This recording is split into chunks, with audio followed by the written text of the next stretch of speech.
কেন তুমি হাসছো কেন? হ্যাঁ হাসছো কেন? কি হয়েছে? এই তুমি হাসছো কেন? আমার বর কত কষ্ট করে বক্তিমে লিখেছে। কথাটা বক্তিমে নয় খুড়ি শাশুড়ি, কথাটা হলো বক্তৃতা। বক্তৃতা তুমি আমাকে শেখাচ্ছ না? হ্যাঁ শেখাচ্ছি, শিখতে হবে। অশিক্ষিত কথাটা। একদম অশিক্ষিত বলবে না বলে দিচ্ছি। বেশ করবো, বলবো। আপনি বক্তৃতাকে বক্তিমে বলছেন কেন? হ্যাঁ বক্তৃতা বলতে পারেন না? ঠিক আছে তার জন্য তো হাসাহাসি করার কি হয়েছে? না ঠিক আছে, আমি ভাষণ দেবো না। তুমি হাসছো কেন? আর আপনি তো নিজেই ঘোষণা দিচ্ছেন, নিজেই বলছেন যে আমি হলাম প্রধান অতিথি, নিজেই ফিতে কাটবেন, আবার নিজেই প্রদীপ জ্বালাচ্ছেন। কেন? আমি কিছু বলবো না। না বলবেন না। আমি ভাষণ দেবো না। ভুল হয়ে গেছে, ওটা আমার বক্তৃতা, তোমায় ইন্ট্রোডিউস করবো। ইন্ট্রোডিউস?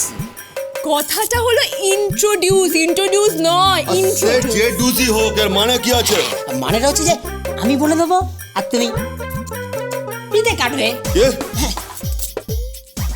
তোর বক্তৃতা আছে, আমি বক্তৃতা দেবো না? না আপনি বক্তৃতা দেবেন না। এই যে কেমন কুস্তির প্রতিযোগিতা হবে বুঝতেই পারছি। বৌদি তুমি কিন্তু ওয়াচম্যানকে ইনস্ট্যান্ট করছো। ইনস্ট্যান্ট? ইনসাল্ট। হ্যাঁ ওই একই হলো। তুমি জানো যে ভাইস প্রেসিডেন্ট কত অপমানজনক কাজ করেছে? এই না মানে কত খাটনি করে তাক লাগিয়ে দেওয়ার মতন কাজ করেছে। হাজার হাজার লক্ষ লক্ষ লোক আসবে এই গ্রামে, এই কুসুমপুর গ্রামে। হ্যাঁ তারপর খোকা জয়ী হবে, কাপ নিয়ে ছুটে আসবে তোমার কাছে বৌদি। আর নগদ 50,000 টাকা পাবে। আর এই বাড়িতে কি হবে? আবার নতুন করে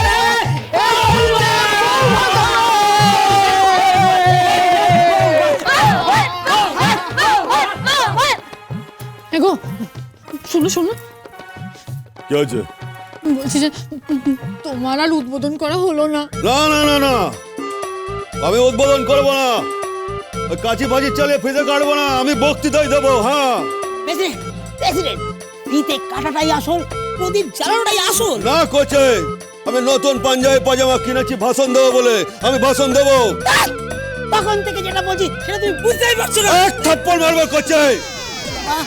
ওটা কি যে আমি কিছু বলবো are you the president cut the ফিতে। হ্যাঁ আমি কিছু বলবো না। বেশ, যখন বলছিস বলবো না। 5,000 টাকা দাও। 5,000। না মানে কোচে, কিছু তো বলবো না, শুধু কাঁচি দিয়ে ফিতে কাটবো। 5,000 টাকা নিবি? হ্যাঁ দাও দাও দাও। কিছু বলবো না।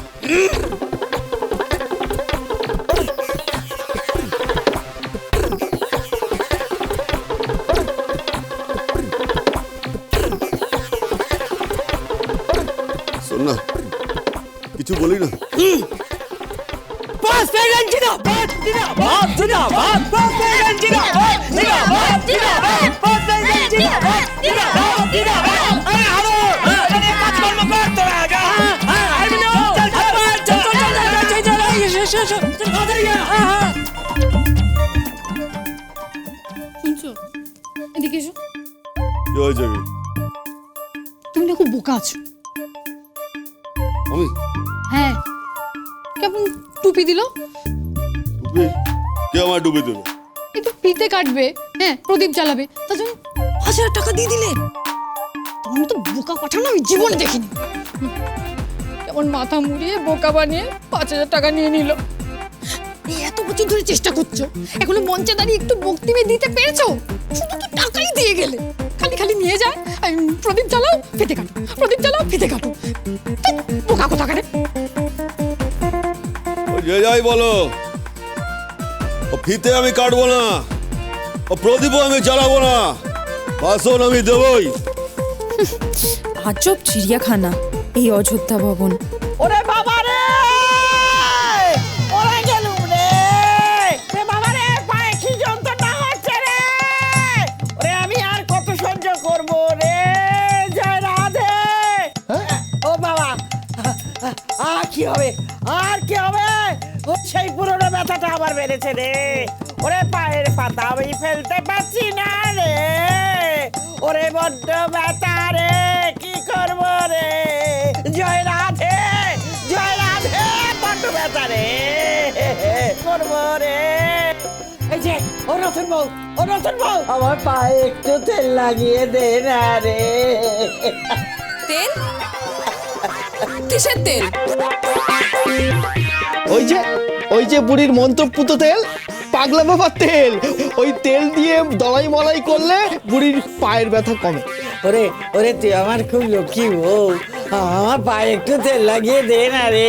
ওরে আমার একটু সেবা করে দে, বড্ড লাগছে রে। জয় রাধে। আপনার পায়ে আমি হাত দেবো?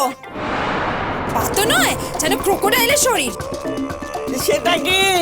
আপনি এটা কি বলছেন? ক্রোকোডাইল। ও, ক্রোকোডাইলের মানেও তো বোঝেন না না? কুমির। দেখুন পায়ের অবস্থাটা দেখুন, ঠিক যেন কুমিরের পা। আর ওই পায়ে নাকি আমি হাত দেব? তুমি এসব কি বলছো? উনি তোমার গুরুজন হন। গুরুজন? এই যে শুনুন, আপনার পায়ে না আমি হাত দেব না, আর কোনো তেল মালিশ টালিশও করবো না। তা কেন পারবি না? হ্যাঁ, তুই বাড়ির বউ, কোন কমে লাগিস না, কোন কমে লাগিস, তোর দ্বারা কিচ্ছু হবে না। তুই একটা অকর্মণ্য দেখবি।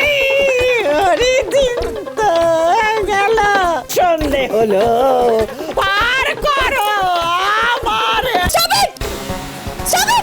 চুপ, একদম চুপ করুন। বজে বিশ্রী গলে গান গাইছে, একদম চুপচাপ। আপনি তো নিষ্ঠুর কেন? আপনার হৃদয় বলে কিছু নেই? একজন বয়স্ক মানুষ কষ্ট পাচ্ছে, তারপর একটু তেল মালিশ করে দিতে পারছেন না? থাক না দাদা, আমি দিদার পায়ে তেল মালিশ করে দিচ্ছি। দাঁড়া। কেন তুই করবি কেন? উনি তো বাড়ির বউ, ওনার উচিত না শ্বশুর শাশুড়িকে সেবা করা, দিদি শাশুড়িকে সেবা করা? ওনার কত বয়স আপনি জানেন? হ্যাঁ, আর ওনার পায়ে হাত দিলে কি আপনার জাত চলে যাবে নাকি? কেন? ওনার পায়ে হাত দিলে কি আমি যাতে উঠে যাবো? শুনুন, আমি ওনার পায়ে হাত দেব না। হ্যাঁ, তা দেবেন কেন? আপনি তো এসব শেখেননি, আপনার তোকে এসব শেখানো হয়নি। শুধু বাউন্ডারিপনা শিখেছেন আর ওই বড়দের সাথে অসভ্যতা করতে শিখেছেন। এই খোকা, জাস্ট মাইন্ড ইওর ল্যাঙ্গুয়েজ। হ্যাঁ, ওনার পাটা দেখুন ওনার পাটা দেখুন। এটা একটা পা, ফাটা পা, চপ্পল পরে না, নোংরা পা, যেন মনে হচ্ছে চাষের জমি। বৌদিমণি একদম ঠিক বলেছে। এই জন্য একেবারে শুকনো ওই ফাটা চাষের জমি, একেবারে ওই খরা হওয়া দুর্ভিক্ষের মতো জমি। তোর বাপের কিনে মিলছে? তুই চুপ কর। এই বুড়ি, তুমি চুপ করো তো, তুমি একদম চুপ করো। তুমি নিজে তোমার পায়ে তেল মেখে নাও। এই বোধা, এভাবে বলছিস কেন? এসব হৃদয়হীন মহিলাদের দিয়ে কিচ্ছু হবে না। আপনি না হোমে লাগবেন না যজ্ঞে লাগবেন। কি? আমি হোমে যোগে লাগবো না? না, লাগবেন না। তাই নাকি? হ্যাঁ। দেখাচ্ছি। বৌদি আমার কথাটা শোনো, তুমি অশান্তি করো না। তোমাকে তেল মালিশ করতে হবে না। বৌদি শোনো। তো চলে গেল, আবার যে কি অশান্তি করবে কে জানে। বৌদিমণিকে নিয়ে বড় চিন্তা, আবার কি ঝামেলা পাকাবে কে জানে। আরে এত ঝামেলা করছিস কেন? মহিম ডাক্তারকে খবর দিলেই তো হলো, ওষুধ দিয়ে দেবে। আর আপনিও পারেন সত্যি কাকিমা, সকাল থেকে বিলাপ শুরু করে দিয়েছেন। দেখছেন বক্তৃতা মুখস্থ করছি, পারেন বড় সত্যি। এই বৌমা আবার আসছে, না জানি এবার কি ঝামেলা বাঁধাবে। 3, 4, 5 শুরু হয়ে যাবে। হ্যাঁ, কিছু আমি বরঞ্চ তেলটা লাগিয়েছি। দাঁড়া আমি দিচ্ছি। দাঁড়ান। এসব মন্ত্রভূত পাগলা বাবা তেল মাখাচ্ছেন? অশিক্ষিত কতগুলো, কুসংস্কারে জড়িত। এই সরুন বলছি। কি হবে? আরে সরুন না, এটা ধরুন। ওষুধ এনেছি, ব্যথার ওষুধ, ওনাকে খাওয়াবো। এটা আমার কোণে পিসিও খায়। এই যে মুখ খুলুন। ওই বড়িটুনি খাবো না। জয় রাধে। চলুন। কৃষ্ণ, জয় রাধে। আমি বড়িটুনি খাবো না। আরে আমি খাবো না। চুপ, হা করুন বলছি। খাবো না। আমি হা করুন, হা করুন, খুলুন মুখ খুলুন। ইস, কি দাঁতের ছিরি। আপনার বন্ধু ডিভোর্সের চিঠি পাঠিয়েছে। আর তোর কি মত? আপনি আমার মত শুনবেন? আরে যাচ্ছিস কোথায়? আমার মত হচ্ছে যে এই লোকটার সাথে ঘর করবে তার মাথা স্ক্রু ঢিলে আছে, আর আমার মাথা স্ক্রু ঢিলে আছে, তাই তো? জানি না। খোকা বাবু